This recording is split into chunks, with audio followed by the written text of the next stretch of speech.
dia 28, Aham. Ah, auxiliar do Dr. João Júnior. auxiliar? Ah, tá. Eu vou te passar o nome. Eu vou ver com o doutor Daniel como é que a gente vai fazer, mas o doutor Jamil, eu acho que a gente vai fazer a sessão a partir do dia 9, às 9 horas. Diz que é, deu. Foi combinado, 9 horas. É porque saiu. Sabe o gabinete do doutor Jamil? Deixa eu olhar aqui. Peraí, deixa eu só olhar aqui na. Peraí.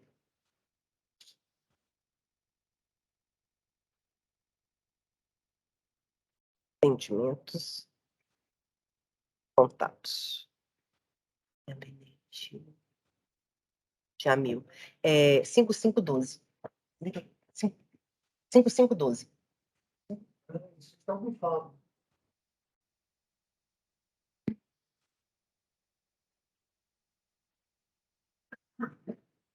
Aberta, Vanessa, a porta de vidro? Tá aberto, nós conseguimos abrir. Conseguiu abrir? Conseguimos. Muito obrigada.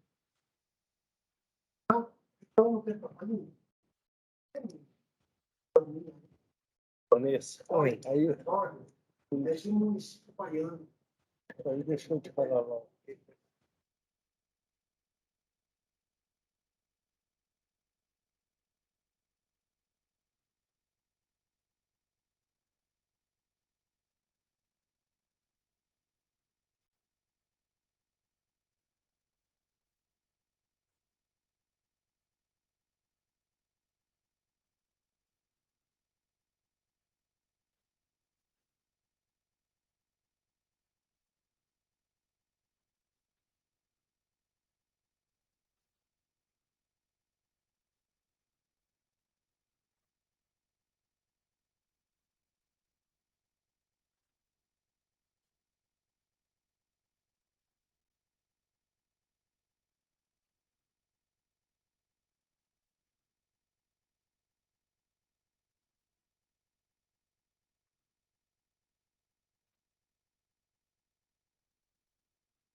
Boa tarde, desembargador João Batista. Boa tarde, presidente. Desculpa pelo pequeno atraso, porque eu estava tentando concluir aquele voto vista no processo de Itaipu, para ver se trago na última sessão deste ano. Aí perdi a hora um pouquinho. Tudo bem, vamos dar início, então. Declaro aberta a sessão e passo a palavra à senhora secretária para a leitura da ata da sessão anterior. Ata da 41ª Sessão Ordinária, em 14 de novembro de 2022. Presidente da sessão, excelentíssimo senhor desembargador federal Daniel Paz Ribeiro. Procurador Regional da República, excelentíssima senhora Michele Rangel. Secretária Vanessa Ferreira dos Santos. Às 14h05 foi aberta a sessão presencial e virtual, com suporte de vídeo na plataforma do aplicativo Teams, nos termos da Resolução Presi 100/255/48. Presentes, excelentíssimos senhores, desembargador federal Daniel Paz Ribeiro, desembargador federal João Batista Moreira, desembargador federal Jamil Rosa de Jesus Oliveira e juíza federal Maria Cecília de Marco Rocha, para compor quórum em razão do impedimento do desembargador federal Jamil Rosa de Jesus Oliveira. Encerrou-se a sessão às 18h27, quando foram julgados 292 processos, ficando os demais feitos adiados para a próxima sessão. Está em discussão a ata. Não havendo impugnação, declaro aprovada. Bom, iniciando com o pedido de preferência com sustentação oral. Primeiro, relatoria do desembargador Jamil Rosa de Jesus Oliveira, o item 14 da sinopse de Vossa Excelência. A palavra.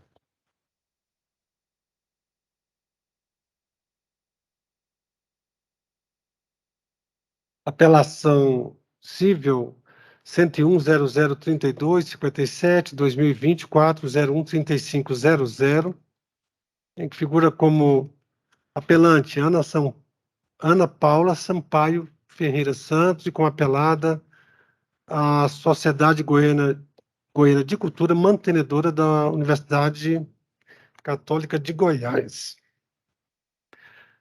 O relatório é o seguinte, presidente. Cuida-se de apelação interposta por Ana Paula Sampaio Ferreira Santos contra a sentença pela qual se denegou a segurança, ao fundamento de que não há na lei previsão que obrigue a instituição de ensino a proceder à transferência no caso de doença de estudante, independentemente de vaga, e que a transferência compulsória prevista na Lei 9.536 de 97 é estabelecida apenas em favor do servidor público removido ex officio no interesse da administração pública.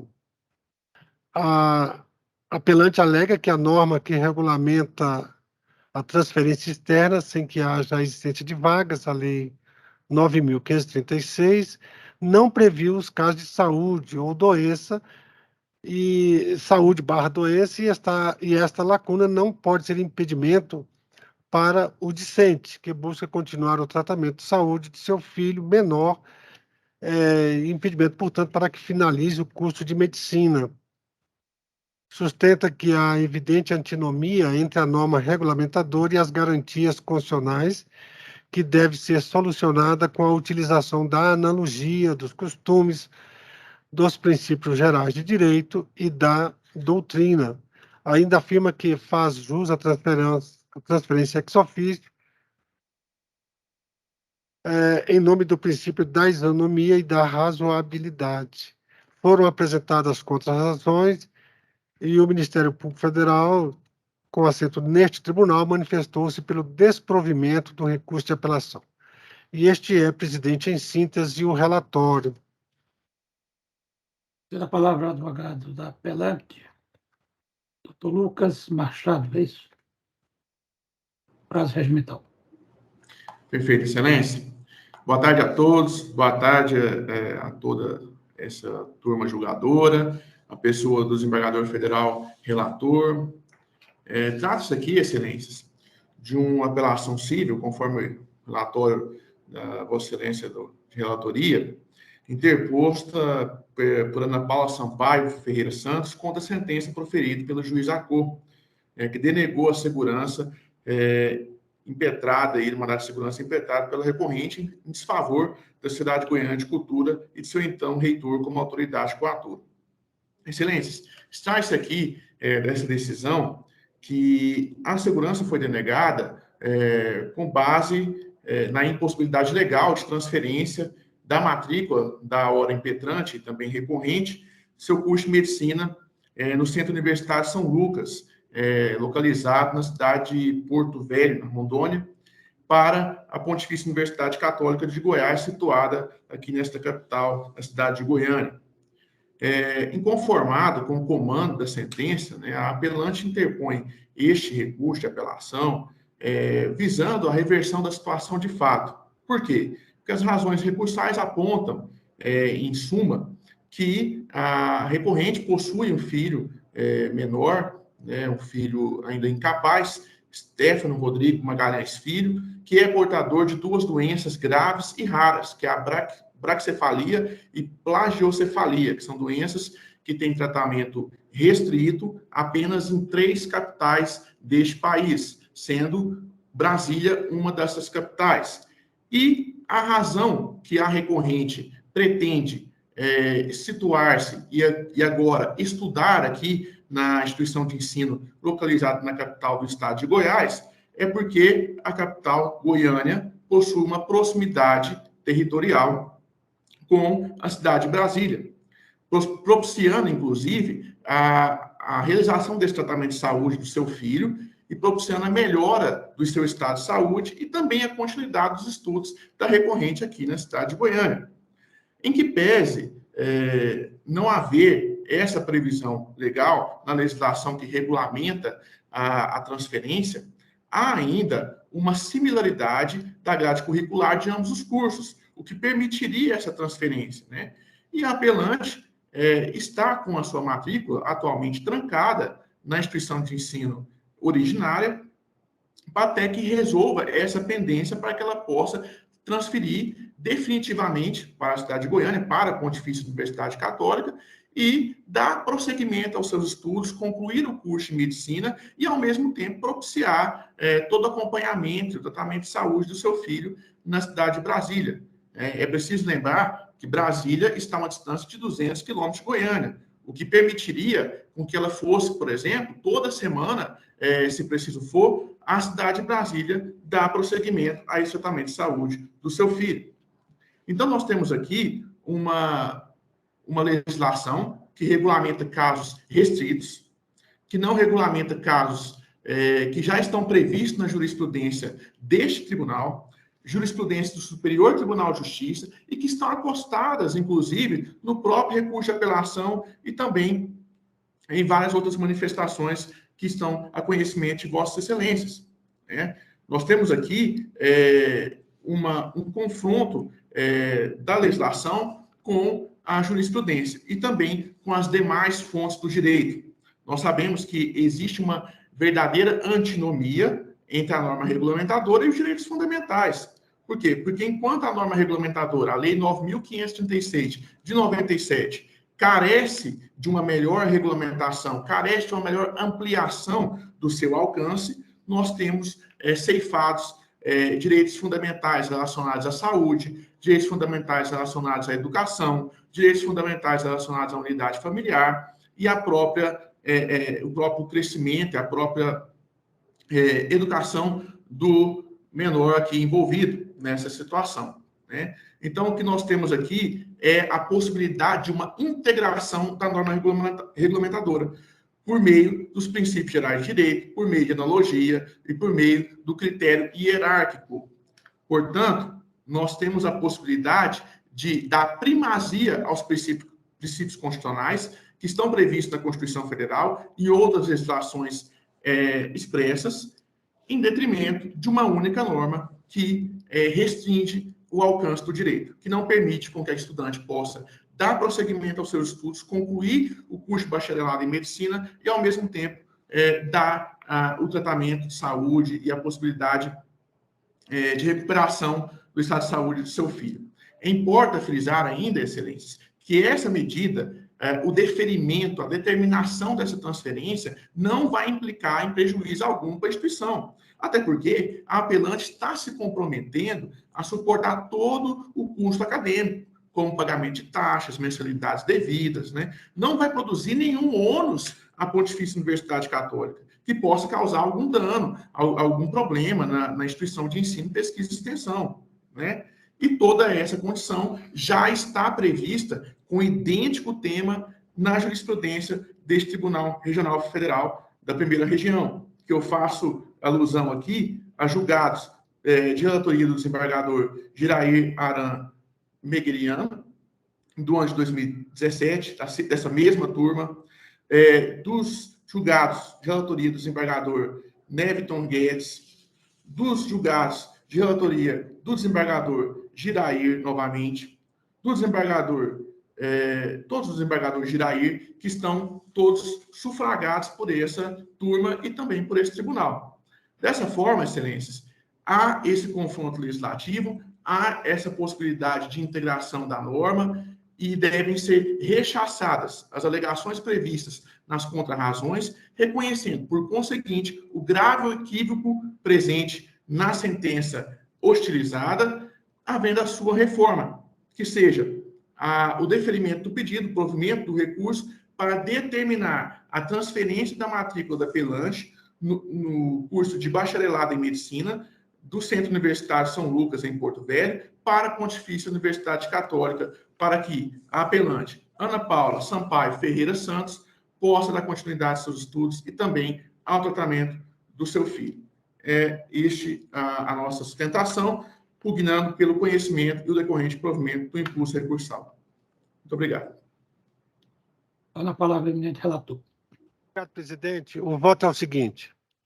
A lei número 9.394, de 96, que estabelece as diretrizes de base da educação nacional, traz no parágrafo 1 do artigo 49 a possibilidade de transferência de alunos entre instituições em razão das denominadas transferências ex officio de servidor, ou seja, no interesse da administração. Transcrevo. Artigo 49. As instituições de ensino superior, de educação superior aceitarão a transferência de alunos regulares para cursos afins na hipótese existente de vagas e mediante processo seletivo. Parágrafo único. As transferências ex officio dar-se-ão na forma da lei. Por sua vez, a Lei 9.536, de 97, regulamentando o parágrafo único do referido artigo, dispõe o seguinte. Artigo 1º. A transferência ex officio, a que se refere ao parágrafo único do artigo 49 da Lei 9.394, de 20 de dezembro de 96, será efetivada entre instituições vinculadas a qualquer sistema de ensino, em qualquer época do ano e independente da existência de vaga, quando se tratar de servidor público federal, civil ou militar estudante, ou seu dependente estudante, se requerida em razão de comprovada remoção ou transferência de ofício que acarrete mudança de domicílio para o município onde se situe a instituição recebedora ou para a localidade mais próxima. A regra do caput não se aplica quando o interessado na transferência se deslocar para assumir cargo efetivo em razão do concurso público, cargo comissionado ou função de confiança. Nós já sabemos que esta regra não se aplica apenas ao servidor público federal, mas a todos os servidores públicos, estaduais, especialmente municipais, talvez, dependendo do tamanho do município. A transferência ex officio para tratamento de saúde do estudante ou de seus dependentes não encontra qualquer respaldo na legislação de regência. nesse sentido, precedentes desta Corte. E eu cito aqui a apelação 17.257/58, 2014, julgada em 2019, da relatoria do juiz federal Roberto Carlos de Oliveira.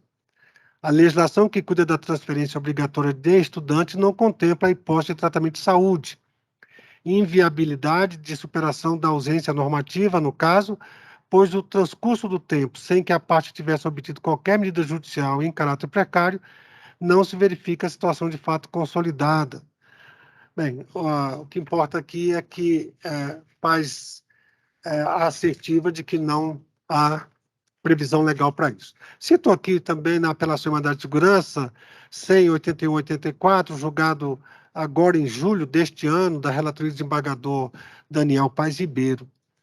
E diz o seguinte, a ementa: a legislação que cuida da transferência obrigatória de estudantes não contempla a hipótese de tratamento de saúde.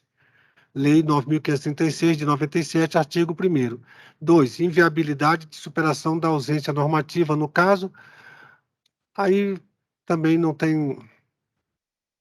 Aí ressalta aqui o desembargador Daniel. Assim, não obstante a existência de precedentes em sentido contrário, deve ser mantido o entendimento no sentido de que a situação descrita no processo doença grave suportada pelo impetrante não se enquadra nos requisitos previstos no artigo 49 da Lei 9.394 e no artigo 1º da Lei 9.536 de 97, que tratam da transferência ex officio, sentença de denegação da segurança que se mantém. Cito também um outro aqui, mais antigo, da relatoria do juiz federal Osmani Antônio dos Santos, da 5ª turma, em exercício na 5ª turma, precedente de lá. O objeto da presente demanda é a transferência entre instituições federais de ensino superior por motivos de saúde. Não há previsão legal para tal transferência, sendo, portanto, legal o ato administrativo que ainda fere. Esta foi a apelação 4995 de 85, 2010. Foi julgada, como disse, em abril de 2018. E aqui, no caso, a impetrante busca a transferência do curso de medicina da Faculdade de São Lucas, de Porto Velho, para a PUC Goiás, independentemente de vaga, ao argumento de que precisou se mudar para Goiânia para tratamento de saúde de seu filho. E aí descreve aqui a doença, que é braquicefalia e plagiocefalia, doença rara e grave. E eu digo que, embora se reconheça a gravidade da situação da demandante e a sua aflição, conforme o exposto, a legislação que trata da transferência ex officio não prevê tal hipótese para o caso de tratamento de doença. Portanto, presidente, eu nego provimento da apelação mantendo a sentença delegatória da segurança.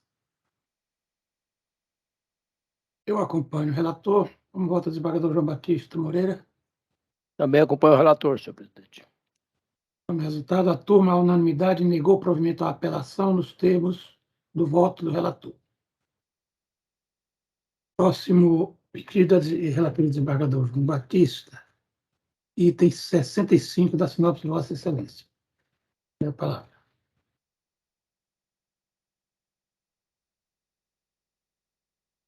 Cento e três, 10/97, 444, 2022, 4010000.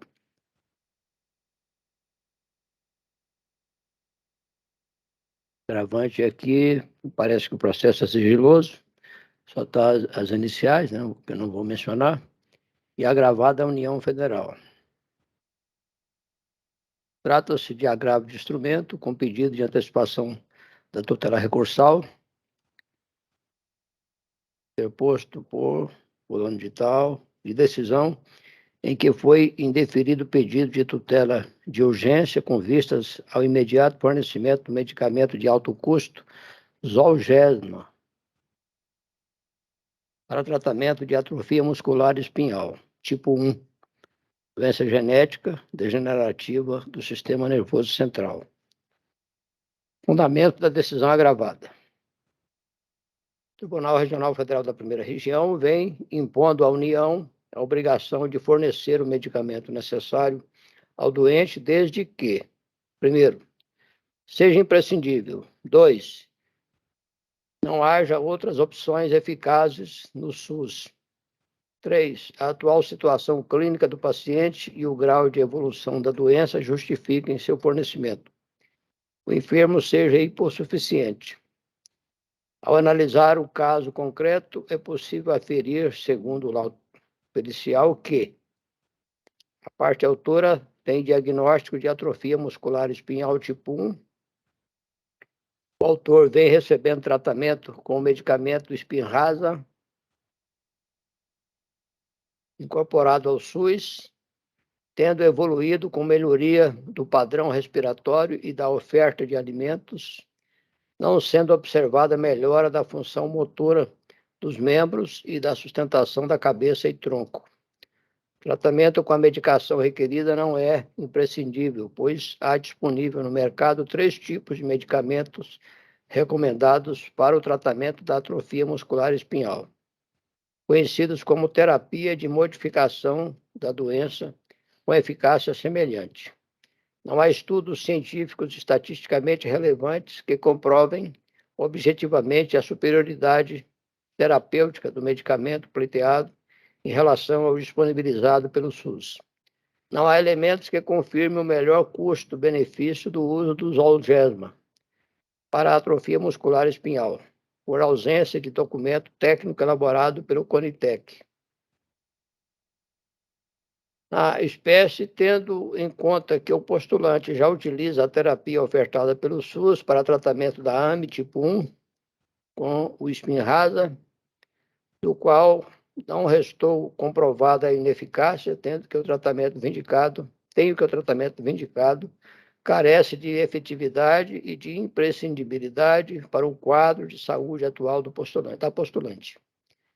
Nessa conformidade, levando-se em conta o altíssimo custo do medicamento pleiteado em face da notória realidade de escassez de recursos disponíveis para as políticas públicas de saúde voltadas a toda uma coletividade carente de tratamentos básicos, leitos de UTI, e a falta de serviços e insumos mínimos para os casos de atendimento em pronto-socorro, deferimento do tratamento não padronizado, considerado de altíssimo custo, afronta o princípio da dignidade da pessoa humana, de uma coletividade, e o direito de acesso igualitário à saúde, de forma flagrante e inquestionável. Fecha-se.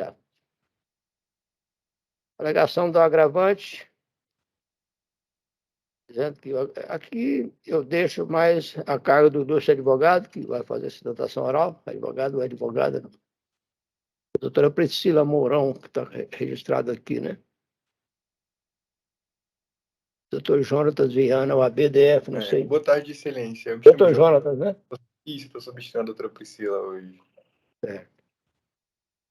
Então, eu fará com certeza o resumo das razões. O Ministério Público, nos 2 graus de jurisdição, opina pela procedência do pedido.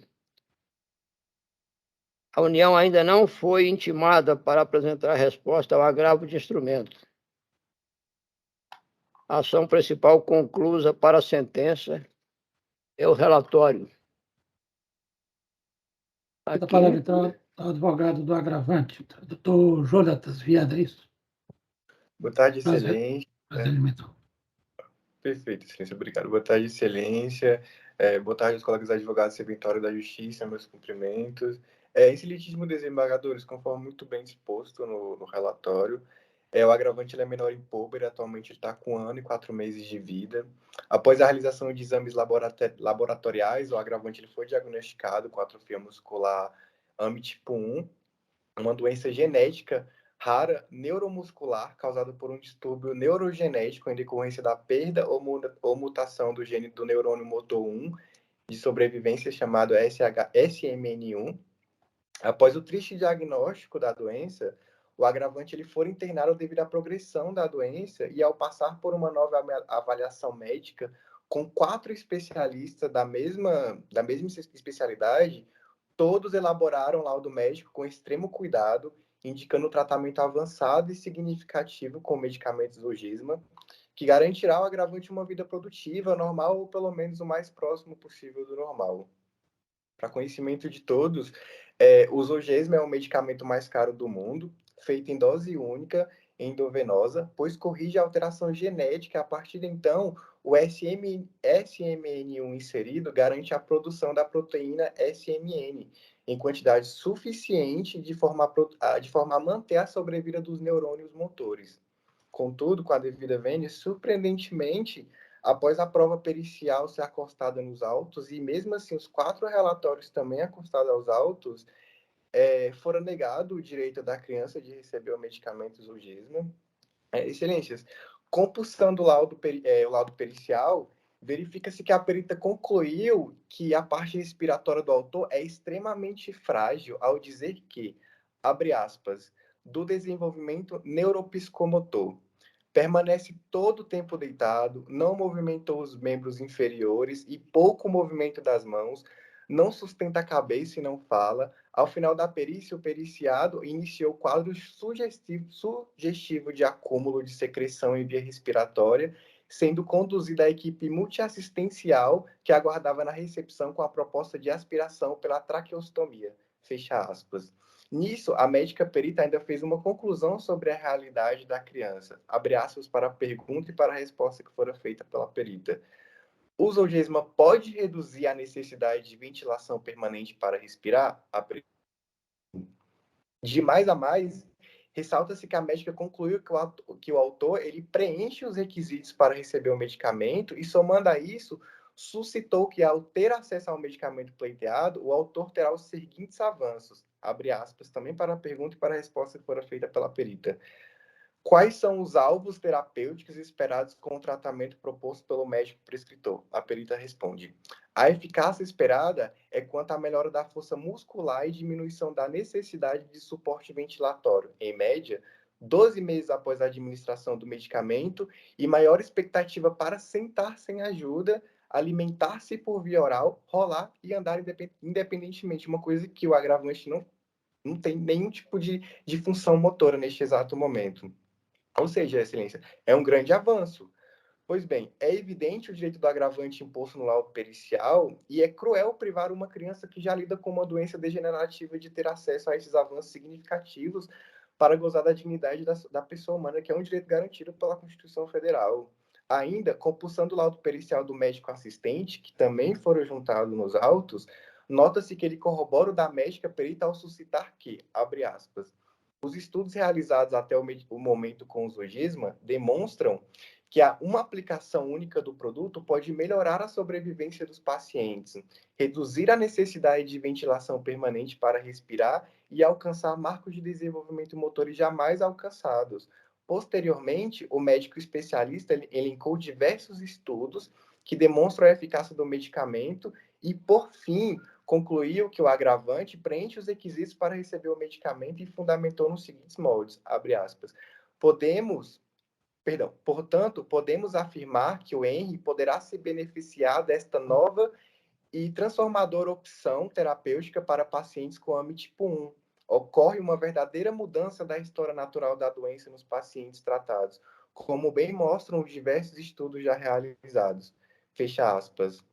Quanto aos laudos periciais acostados nos autos pelos 4 médicos, uma delas sucinta que no laudo, a primeira delas foi a doutora Deise da Silva Objeda, onde ela indaga que com o medicamento Zolgensma, o agravante ele terá uma diminuição do tempo de ventilação mecânica e conquistaria marcos motores importantes no desenvolvimento. Quando injetado, ele passa para os nervos de onde fornece o gene correto para produzir proteína suficiente e assim restaurar a função nervosa do agravante. O segundo médico, que foi a doutora Regiane de Souza Macedo, ela já fala que, abre aspas, o Zolgensma, por sua vez, trata-se de uma terapia genética em dose única com a finalidade de correr o gene SMN1 para o interior dos neurônios que se tornarão funcionais de forma estável para a vida total do agravante, garantindo como princípio preservação dos neurônios motores da medula. Já a terceira médica, neste caso, a doutora Adriana Banzato, ela diz que há uma imprescindibilidade do tratamento com a terapia genética, no caso Zolgensma, para o menor Henry, pois é o único medicamento existente que restitui o gene SMN1 faltante, não havendo nenhum outro medicamento incorporado ao SUS que tenha eficácia para restituir o gene SMN1. Por fim, mas não menos importante, o último relatório médico que veio pelo Dr. Luiz Fernando, esse diz que o Zolgensma é o medicamento que fornece o gene SMN1, enquanto o Spinraza deixa a proteína SMN2 um pouco mais estável. Nessa mesma linha, informou que 90% das crianças que ficaram com ventilação permanente aos 14 meses de idade tiveram uma piora inexcusável. Logo, a indicação que se faz aqui, Excelência, é a seguinte: todos esses profissionais, esses 4 profissionais renomados, que frequentaram uma graduação longínqua de medicina e se especializaram na área, estariam equivocados em prescrever o medicamento Zolgensma para o agravante? Ou melhor, não estariam eles prescrevendo o medicamento se não pensando na melhor qualidade de vida do autor? Fica o questionamento, Excelência. Pois bem, os laudos ainda demonstram também que a terapia genética apresenta evidente superioridade em relação ao tratamento já disponibilizado pelo SUS, que no caso seria o Spinraza, uma vez que o Zolgensma é uma medicação revolucionária com potencial curativo capaz de corrigir o defeito genético do agravante. Não parece razoável nem justo desacreditar de tantos profissionais e de especialistas que já foram dissertados aqui e da imprescindibilidade na necessidade do agravante em receber o medicamento Zolgensma. Imperioso ressaltar ainda, conforme muito bem dito por Vossa Excelência, o parecer favorável do Ministério Público Federal, ao discorrer que, diante das informações técnicas descritas, constata-se que o menor preenche o critério para o uso do medicamento Zolgensma. Ou seja, Excelências, tivemos 4 médicos especialistas informando que a criança tem o direito de receber o medicamento Zolgensma. Tivemos o laudo pericial parcialmente favorável e tivemos aqui a questão do Ministério Público Federal também favorável ao medicamento Zolgensma para o agravante. Dessa forma, com a devida vênia, diante de tudo que for exposto nessa tribuna, pugno o agravante pelo seu direito à vida e à saúde, requerendo a reforma da decisão para que se tenha o direito de fornecimento do medicamento Zolgensma e os demais pedidos elencados na inicial. Eis os termos, Excelência. Fala a palavra ao eminente relator. Andamento da leitura do relatório, que pude verificar que se trata de uma questão de ordem relativa à antecipação de tutela recursal, não é exatamente julgamento do agravo de instrumento. É uma prática que já adotei em outros casos, para evitar, devido à urgência, à alegada urgência, evitar que a parte, diante da posição que assumam aqui no voto, ter que entrar com agravo regimental, de modo que a turma já, no seu colegiado, já resolve a questão, e ficando a julgamento definitivo do agravo de instrumento para mais tarde. Bom, então, por enquanto, eu digo o seguinte, no voto, nessa questão de ordem. Julgamento submetido ao rito. Em julgamento submetido ao rito de repercussão geral, tema 500, Superior Tribunal de Justiça, eu transcrevo aqui a ementa do tema 500, foi classificado como tema 500 no Superior Tribunal de Justiça, que é por demais conhecido de todos nós. Tema 500 do Supremo Tribunal Federal. E tema 106 do Superior Tribunal de Justiça, que todos nós conhecemos. E continua. A incapacidade financeira do paciente é presumida pelo altíssimo custo do fármaco. Segundo a perita do juízo, aspas, no Brasil, o preço do medicamento onazeminogeno Abepar-Volvec, registrado como Zolgensma, publicado pela Câmara de Regulação do Mercado de Medicamentos, em 4 de janeiro de 2021, era de R$ 2.878.900,14. Preço de fábrica ICMS 0%, por unidade de frasco. A fonte utilizada é do monitoramento do horizonte tecnológico referente a produtos de terapia avançada publicado pelo Conitec em fevereiro de 2021. Eu digo que é duvidoso o valor indicado pela perita do juízo, visto que nos diversos processos julgados por este relator, o valor do Zolgensma informado era em torno de 2 milhões de dólares. O medicamento Zolgensma foi registrado na Agência Nacional de Vigilância Sanitária em 17 de agosto de 2020, conforme a resolução RE 3061 de 14 daquele mês. Além do registro na Anvisa e de incapacidade financeira do paciente, é necessário, todavia, o preenchimento de mais 2 requisitos para que o Estado seja obrigado a fornecer o medicamento de alto custo. A. Inexistência de substituto terapêutico com registro no Brasil, tese 500 do STF. B. Comprovação por meio de laudo médico fundamentado e circunstanciado, expedido pelo médico que assiste o paciente, da imprescindibilidade ou necessidade do medicamento, assim como da ineficácia para o tratamento da moléstia dos fármacos fornecidos pelo SUS. Tese 106 do STJ. Esclarecimento da perícia judicial. Aspas. Há disponível no mercado 3 tipos de medicamentos recomendados para o tratamento da atrofia muscular espinhal, conhecidos como terapia de modificação da doença, com eficácia semelhante através dos estudos que compararam a evolução clínica dos pacientes que receberam um dos medicamentos com aqueles que evoluíram com o curso natural da doença, ou seja, sem o uso do medicamento em análise. Até o momento, não há estudo que comprove a superioridade de um medicamento em relação ao outro. Ou seja, não foi identificado o estudo direto entre 2 ou mais tipos de medicamentos. Os 3 tipos receberam o registro da Anvisa no Brasil, porém apenas um encontra-se disponível pelo SUS, chamado de Nusinersen, desde 2019. Em março de 2022, foi incorporado o Risdiplam para a oferta pelo SUS nos próximos 180 dias a partir da publicação da portaria. Já o fármaco Zolgensma encontra-se registrado na Anvisa desde 2020 e em análise no Conitec, quanto à incorporação pelo SUS desde maio de 2022.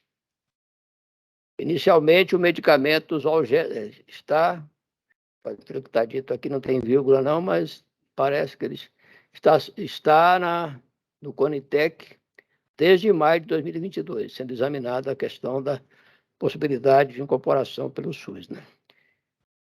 Inicialmente, o medicamento Zolgensma foi elaborado com o intuito da cura da doença, pois o seu mecanismo de ação é, em termos práticos, alterar a genética da célula responsável pela produção da proteína cuja função é de preservar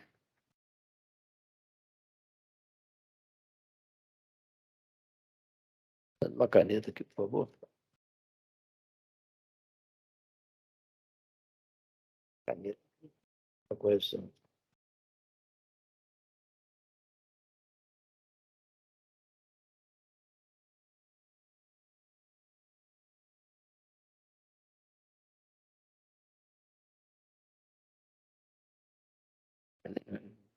Ela é responsável pela produção da proteína cuja função é de preservar a função motora. Porém, até o momento não foi comprovada a cura da mesma, e sim a melhora da sobrevida dos pacientes que fizeram o uso de forma precoce, até os 8 meses de idade, e que não apresentavam um acometimento avançado da doença. Diante das informações técnicas descritas, pode-se afirmar que o menor preenche critério para o uso do medicamento Zolgensma, uso endovenoso em dose única até os 2 anos de idade, com eficácia esperada de melhora da força muscular e diminuição da necessidade de suporte ventilatório, em média 12 meses após a administração do medicamento, e maior expectativa para sentar sem ajuda, alimentar-se por via oral, rolar e andar independentemente. Segundo estudos mais recentes, quando comparado com pacientes que não receberam a medicação. Por não ter sido identificado estudo que comprove a superioridade de um medicamento em relação ao outro, não há elemento técnico que justifique o caráter de imprescindível para o seu tratamento. Fecham-se aspas. Prossegue, item 2. Não há elemento que confirme o melhor custo-benefício do uso do Zolgensma para a atrofia muscular espinhal, por ausência de documento técnico elaborado pelo CONITEC. 3. A prescrição médica do medicamento Zolgensma não enquadra no conceito de urgência definido pela resolução do Conselho Federal de Medicina, 1451/95, que define urgência a ocorrência imprevista de agravo à saúde com ou sem risco potencial de vida, cujo portador necessita de assistência médica imediata, portanto, sem elementos que caracterizem a urgência. 4. No Brasil, o preço do medicamento onazeminogênio, registrado como Zolgensma, publicado pela Câmara de Regulação do Mercado de Medicamentos, em 4 de janeiro de 2021, é de R$ 2.878.906,14. Preço fábrica ICMS 0%, por unidade de frasco. A fonte utilizada é do monitoramento do horizonte tecnológico referente a produto de terapia avançada, publicado pelo CONITEC em fevereiro de 2021. O paciente recebeu 4 doses de Spinraza, conforme relato da genitora.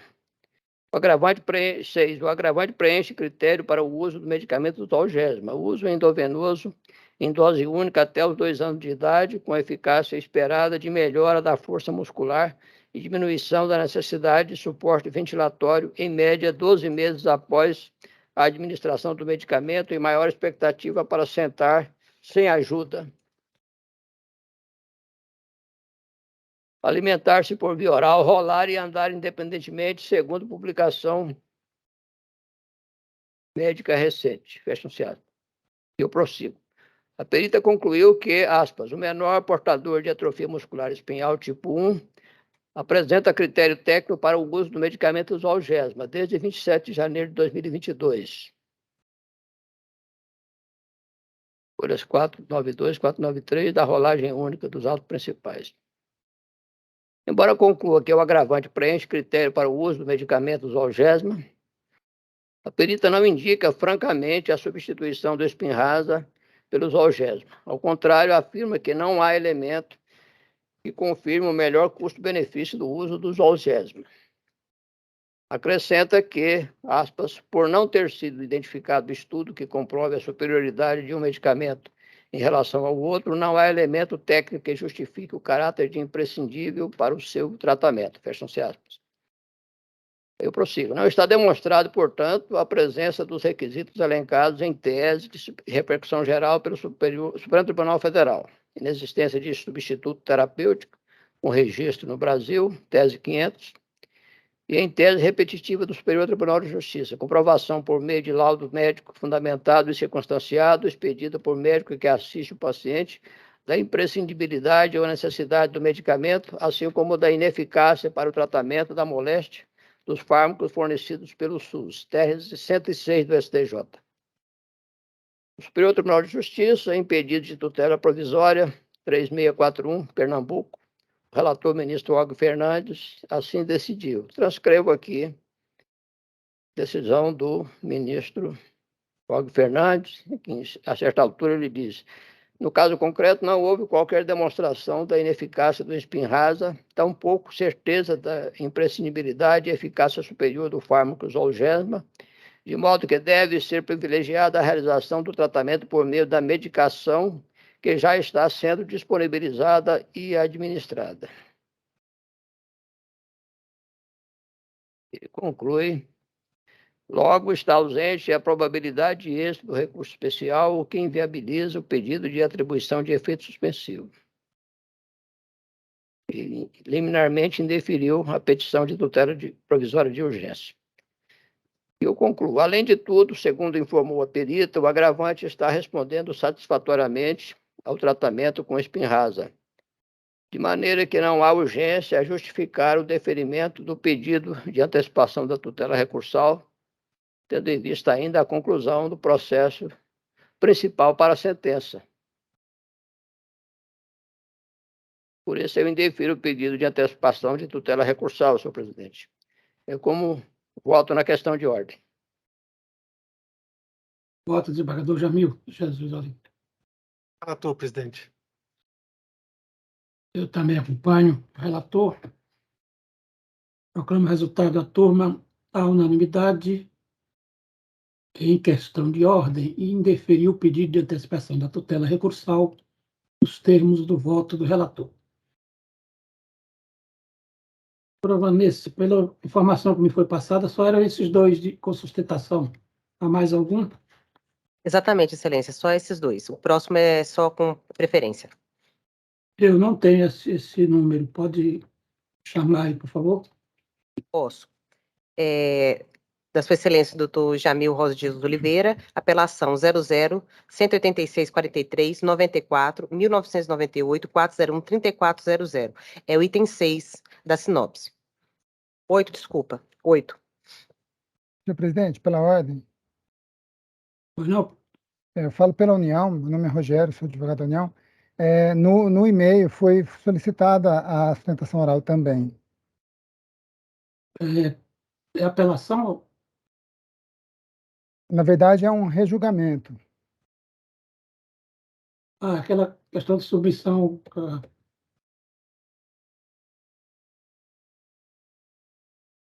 Aí eu consulto o relator se admite sustentação dessa hipótese. Presidente, são embargos de declaração opostos pela União. Deixa eu ver se é da União, porque havia um outro aqui. É um juízo de retratação, presidente, na verdade. O juízo de retratação veio da presidência para a complementação do julgado no que se refere a juros de correção monetária de indenização fixada à usina do setor sucro-alcooleiro. O que a União, penso que é isso que o doutor Rogério está também querendo trazer à consideração dos demais colegas, é que haveria um plus a ser considerado pela turma, mas que não foi o objeto da deliberação da vice-presidência quando determinou o retorno dos autos para eventual juízo de retratação, não é?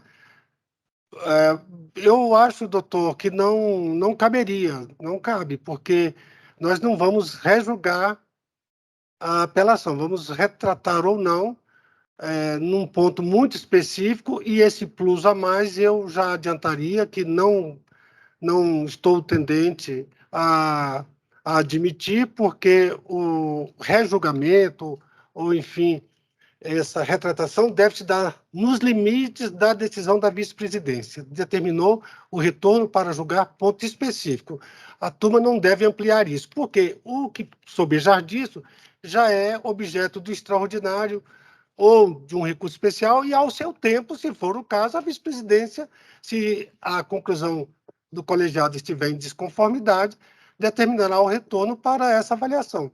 Então, neste momento, só correção monetária e juros desse setor por aplicação de repetitivos específicos. Por isso, doutor Rogério, eu penso que não caberia, neste momento, discussão quanto a essa parte. E, no mais, Excelência. Tá? Eu entendo. Tá? Ok. Bem, presidente, ótima compreensão do doutor Rogério, participa aqui conosco de tantos e tantos julgamentos e sabe as dificuldades que o tribunal tem para lidar com essa montanha, né, de processo virtual. Uma montanha um pouco diferente, mas ainda é uma montanha a ser escalada por todos nós. Presidente, desembargador João Batista, aqui os autos retornam para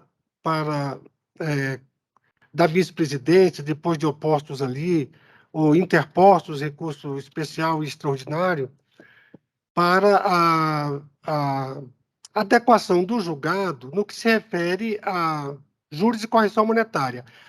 O acórdão, ele é muito antigo, ele é de 2011, da relatoria do desembargador Giraí, eu só queria achar que ele estava aqui agora e é tanto papel na minha mesa que eu acabei... Bem, mas ele é de 2011 e o desembargador e a turma naquele momento ainda havia muito dissenso, muita discussão quanto à correção monetária, tudo isso é antes desses dois repetitivos importantes do Supremo Tribunal, 810 e o 905 do STJ, aliás, Supremo não é repetitivo, é repercussão geral, e, portanto, eles retornam apenas para isso. O acórdão havia deliberado pela aplicação da taxa Selic e taxas de juros aí compreendidas nessa taxa Selic.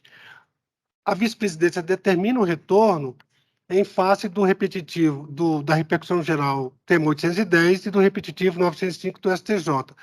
E eu estou aqui, presidente, desembargador João, exercendo o juízo de retratação para integralizar a fundamentação do julgado, ajustando a correção monetária e os juros de mora nos termos desses dois repetitivos. Aliás, da repercussão geral 810, não é? Que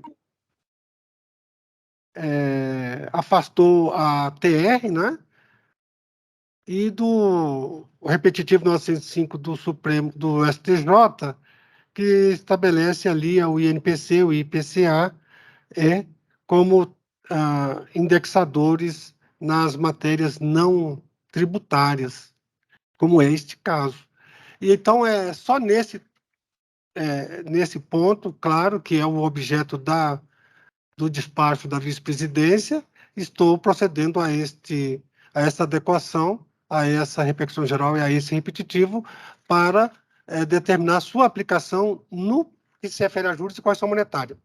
O doutor Rogério, o voto é este, o doutor Rogério pretendia que o tribunal, a turma se debruçasse sobre um período de aplicação da indenização, né? Mas esta não é objeto da decisão da vice-presidência. Eu acho que a turma deve se conter nesses limites.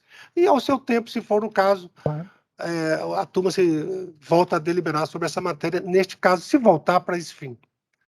É isso, presidente. A minha conclusão é essa: exercer o juízo de retratação para adequar aos temas 810 do Supremo e 905 do STJ. Eu acompanho, desembargador João Batista.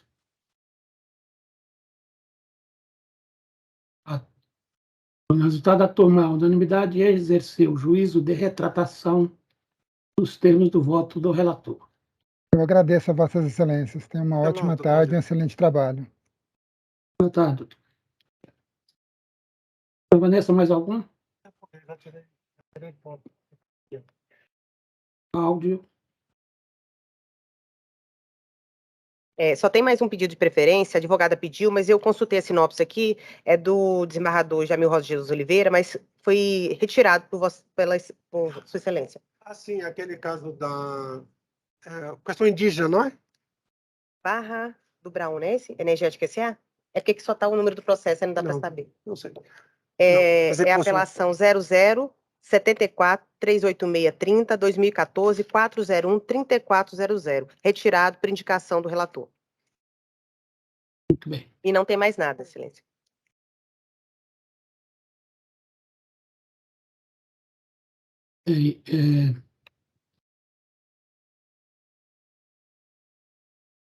Eu não tenho outras observações. Tem um caso aqui, é só um comentário. Tem dois casos da relatoria do desembargador Jamil que tratam daquela questão da Amazônia Protege, o projeto Amazônia Protege. Eu tenho um entendimento divergente dessa matéria, mas não vou insistir, porque na quinta turma já é unânime. Aqui também já tem 2 votos no mesmo sentido, então é inútil levar para a turma ampliada. É a citação dos desconhecidos, né, por edital? Sim. Só ajuizada a contraparte indeterminada, incerta e não... Eu mantenho esse entendimento em sentido contrário, mas não vou insistir na divergência porque é inútil. E, no mais, eu não tenho nenhuma observação, tanto do desembargador João Batista quanto do desembargador Jamil.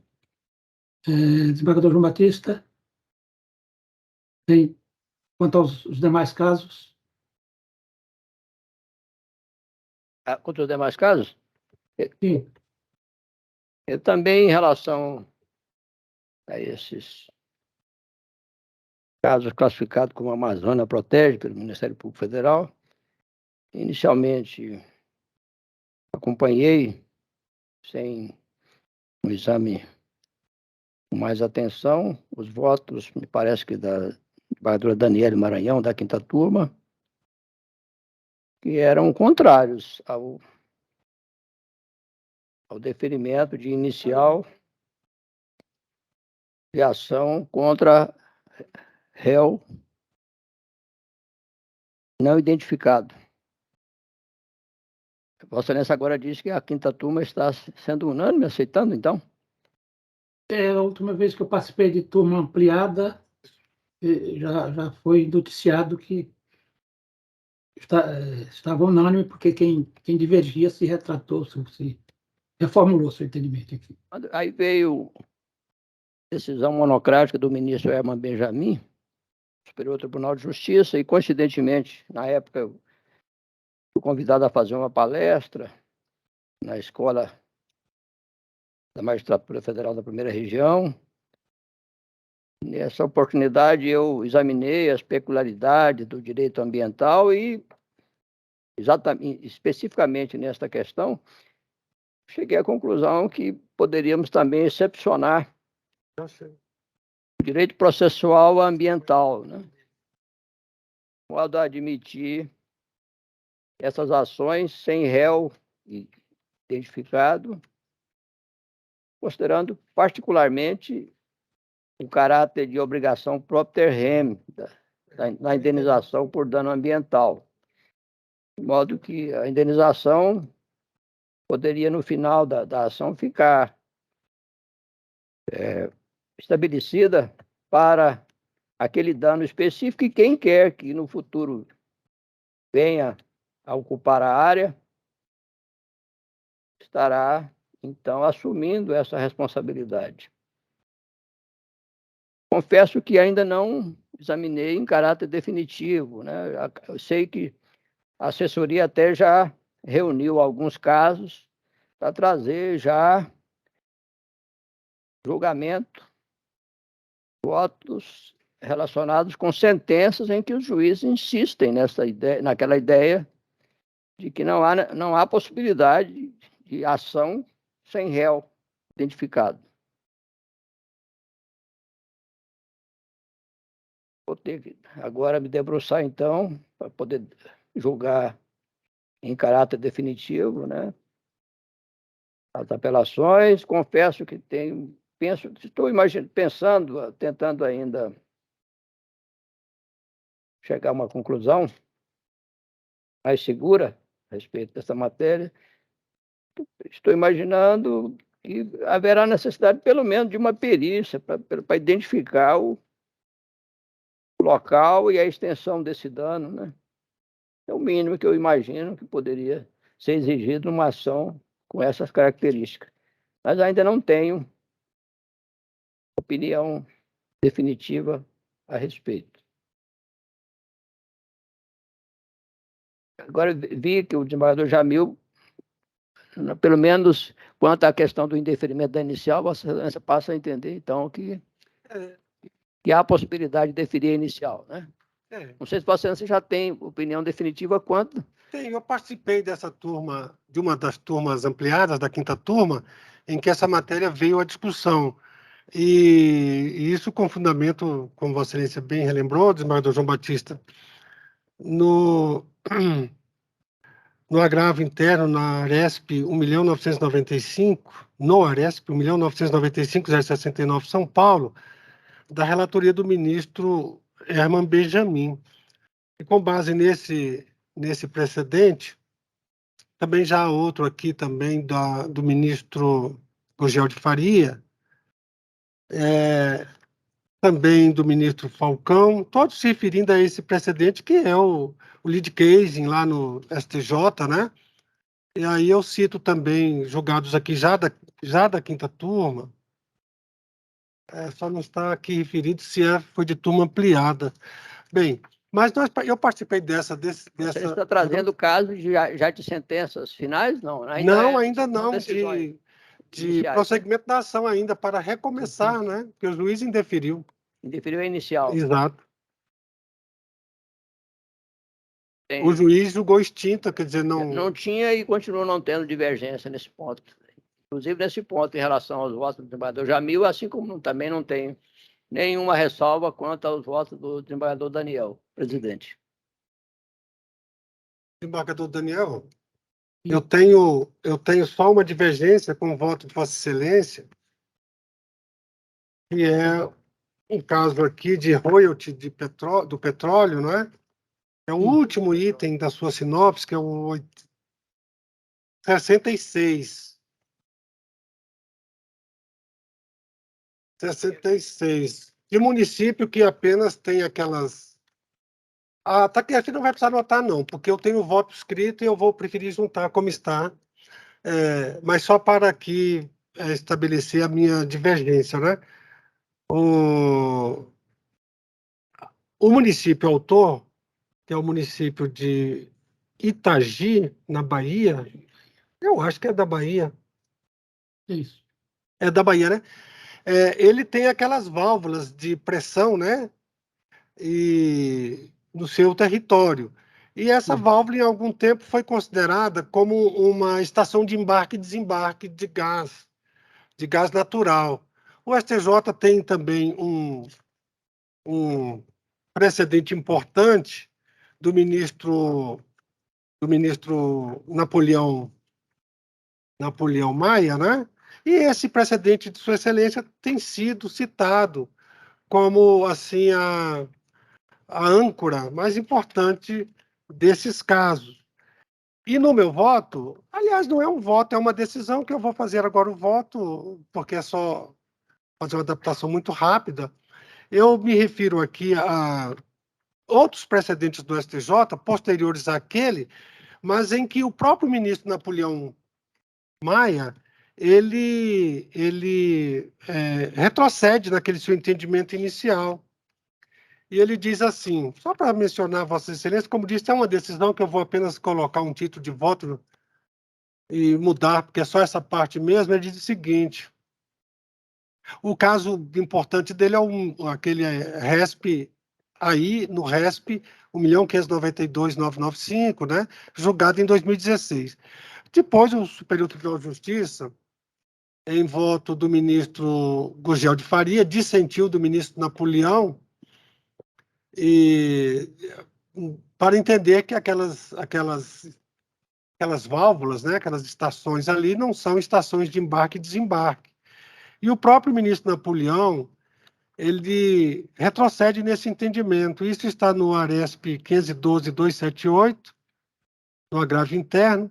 Ele diz o seguinte: ressalvando o meu ponto de vista anteriormente, predominante do agravo interno no RESP 1.592.995, de Sergipe, alinho-me ao posicionamento firmado nesta primeira turma na apreciação do RESP 1.452, que é aquele que eu me referi, da relatoria do ministro, ele, relator originário, o ministro Napoleão, e o ministro Gurgel de Faria fez um contraponto e ele acabou aderindo. E ele diz, então, em que, debruçando-se novamente sobre a controvérsia, foi afastado do direito aos royalties dos municípios detentores de city gates. Então, presidente, eu estou, assim, me filio a esse entendimento. Aquelas estações não são estações de embarque e desembarque de gás natural, que é o pressuposto para o pagamento de royalties, como instalação da cadeia produtiva do recurso natural, não é? E, portanto, eu aqui peço, vendo a Vossa Excelência, como disse, o voto vai ser escrito, eu peço, vendo a Vossa Excelência, para dar provimento à apelação da ANP, nesse caso aí, que é o número 66 da sinopse de Vossa Excelência. Essa questão ela continua controvertida. Eu, Vai acabar tudo. eu já manifestei entendimento em sentido contrário, mas depois passei a acompanhar o entendimento que se tornou majoritário na sexta turma em composição anterior. Inclusive, eu cito aqui o relatório do desembargador Jiraí Arameguerian, e sei que continua controvertida a questão, controvertida. Mas eu vou manter o meu voto no sentido que trouxe o desembargador João Batista. A Vossa Excelência, sem prejuízo de que possa reexaminar na turma ampliada, reexaminar a posição diante dessas informações trazidas pelo desembargador Jamil. Então, vou proclamar separadamente este 66, redação e reexame necessário, 105, 98, 90, para 66, 2020, 401, 3400.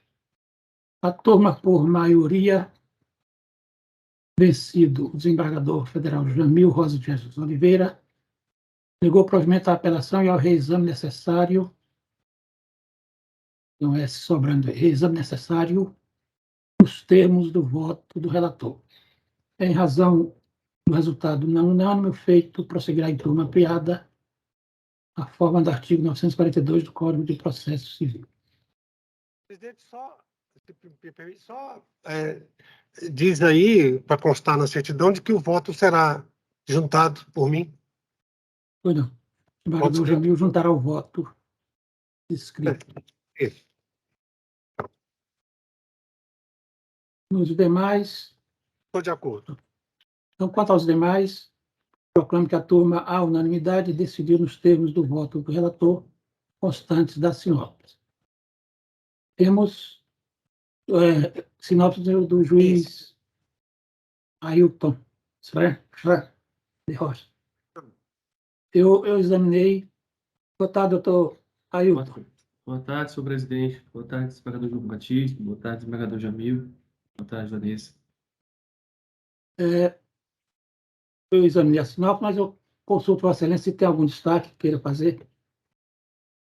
Não, sem destaques, senhor presidente. Só o último processo que eu... Deixa eu só... O item... Talvez só o item 9, né? Que é um processo um tanto diferente, né? Porque é um processo que envolve uma discussão entre a companhia de energia, a concessionária de energia elétrica e a concessionária de rodovia, né? E em relação à possibilidade de realização de obras, de travessia aérea de linha de distribuição de energia, mas eu apliquei na matéria, né, um julgamento do STJ, o RESP 16.71414, disse que a cobrança pelo ente federado em face da concessionária de serviço público não cabe, mas que os entes da federação não podem cobrar, né? Mas não impede que as concessionárias realizem a cobrança pela utilização das faixas de domínio. Então, foi esse o entendimento que eu apliquei. Então, esse é um processo que me chamou a atenção pela singularidade do caso, mas só esse destaque que gostaria de fazer para Vossa Excelência. Certo, eu já havia examinado rapidamente, agora com esses esclarecimentos, mais ainda eu acompanho Vossa Excelência. Desembargador João Batista. Também acompanho, presidente. Então, proclamo que nos feitos trazidos pelo doutor Ailton, a turma, à unanimidade, decidiu nos termos do voto do relator constantes da sinopse. Mais alguma coisa, senhores membros da turma? Presidente, mais alguma... presidente, só para na semana que vem, se a nossa sessão, eu acho que isso tem muito interesse, sobretudo para a diretora, coordenadora da turma, né? A nossa sessão será exclusivamente pela videoconferência, né? Isso. Na segunda-feira que vem. Eu esclareço a Vossa Excelência que hoje estou participando de casa não esclareci no início, mas é que na semana passada eu testei positivo para a Covid. Na segunda-feira eu estava aí já tossindo, alguém deve ter percebido, e eu pensei que era um simples resfriado, mas quando fui, na terça-feira eu tive febre, fui ao hospital, deu positivo. Felizmente foi leve, estou bem. Amanhã já vou fazer o teste para ver se estarei negativo novamente. E amanhã teremos terceira sessão também, né? Sim. Uma boa tarde a todos e até amanhã. Até amanhã, presidente.